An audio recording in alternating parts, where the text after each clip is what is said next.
Okay, so one of the things that we promised our Patreon guys is every time we finish a costume that we would just look at some of the close-up details, so look at its construction and stuff like that.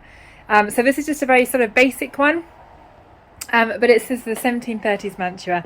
So this is a replica of a gown in the V&A Museum, which we've been studying. We just started another 1720s one, which you'll know, because we've been putting photos.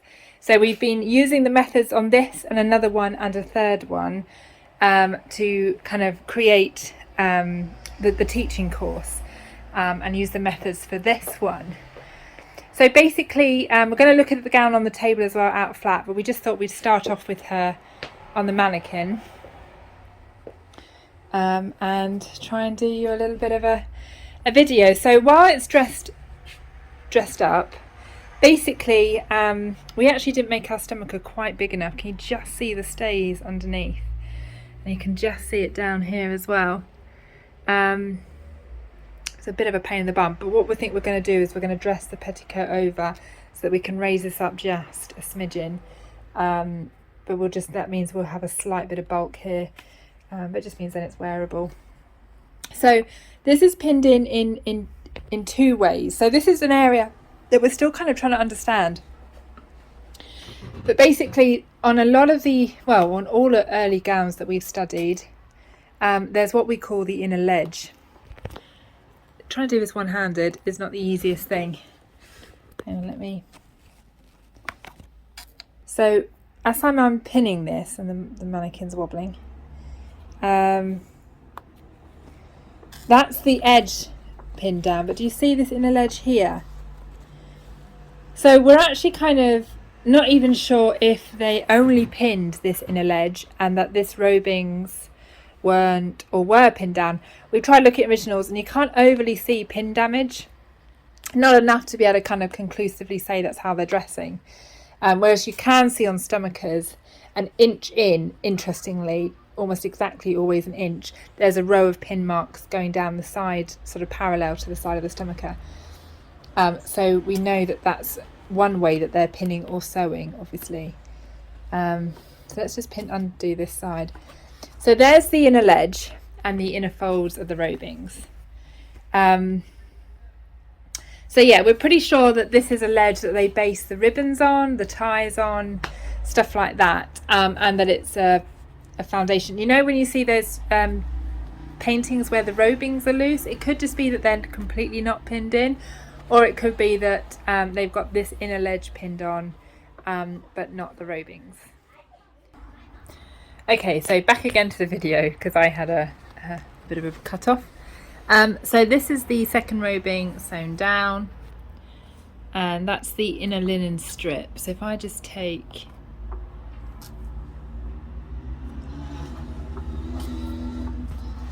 that, should come off. So now you can see the lining, the robing going into the train.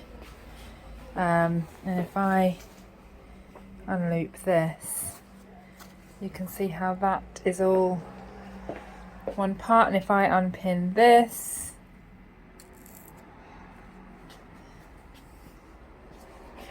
see how that's all one bit. Okay, so I might just do the next half of the video on the table, and get some more of the close-up videos. Okay, vanity makes me want to raise the phone like this, but we're gonna have to do it like this. So nice view of the chin. Okay, so this is the gown off the mannequin. So you can see here that it's actually quite short in this section.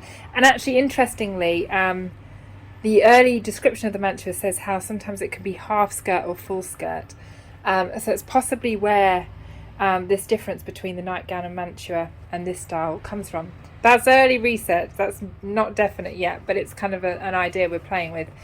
So you can see here just how loose the robings are and how not structured. I mean, they're not loose like the second one is sewn down, but it's that first one is not fully pinned in on the originals. It's still quite loose, and it's held by pinning, and then this travels right over the top and joins at the back. So that's this. So this is the inside. Now ours is fully lined because we suspect the gowns that we've studied are fully lined. There was a 1740s ones, a nightgown that was fully lined. But the one that this is actually based on in the V&A, this panel bit here is missing. And this panel here bit is missing. So it literally just has a piece of lining over the back and like from the front bit here on. And the same with T.88, which we're just in the middle of doing. It's missing some of the linings. And I think that's because they've been altered quite a bit. So we've gone for a full lining. Yoppity yop. And then this is this ledge that we were talking about. So the lining literally comes up and gets mounted onto the dart like so. And then these are the centre back pleat stitches holding down the centre back. Let me just.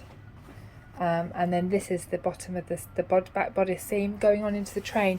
So you can see here we've gone from wrong side of the fabric to the right side of the fabric.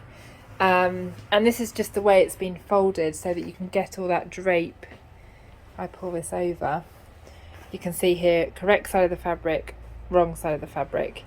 But it's just then the way that it's draped and folded. Make sure that the top side of the fabric is sitting in the right place. There's the tassels there that loop up to the buttons, which they sit just beneath. Yeah, and then the sleeve. So the original one that this mostly has been based on, I don't know if it was the museum or somebody just before the museum, but they'd heavily lined it with like a polyester lining. So I couldn't actually see into the sleeve. I think I could see the top down here as to how the cuff was set. But all of this was covered in a poly lining. So we've copied, which one did we copy? Why did we do this without lining? I think it's T.88 doesn't have lining. Anyway, so others that we are using for the research, for the course, for the gown, others haven't been lined, so we've left that. But I think in the course we're going to offer, the option of lining and show how to do it. So yeah, so that's the inside of the brown Mantua gown. We're going to be working on 2 more Mantuas over the next couple of months, just to test out the course to make sure that it's, covering all problems and all bases.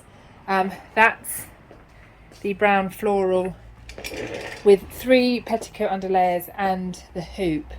So I actually, when we were looking at some of the early 1730s images, like of Hogarth and stuff like that, you can really see that the bell starts off at the waist, that it really kind of domes out here, and it's less of a flat sort of angled shape, much more round at the top. So much happier with this. It's not quite as big as in the originals in the drawings, but this area here is much more domed than it was before we put the petticoats on, so that's pleasing. Anyway, there's the update of the brown. Do we want to turn it? I mean, you've seen all the back stitching. The train is pinned up for now. We are probably going to, when I wear it or when we wear it, probably going to put a stitch, which is pinned up for now. Yes. Any questions, do just whack us an email, and I can take a photo or do a little video of the closer up detail. But yeah, like I say, you'll be seeing loads of images of these in the next couple of weeks. So you'll probably get sick of 1730s Mantuas. Anyway, just thought we'd update you. Thanks for following. All right, bye.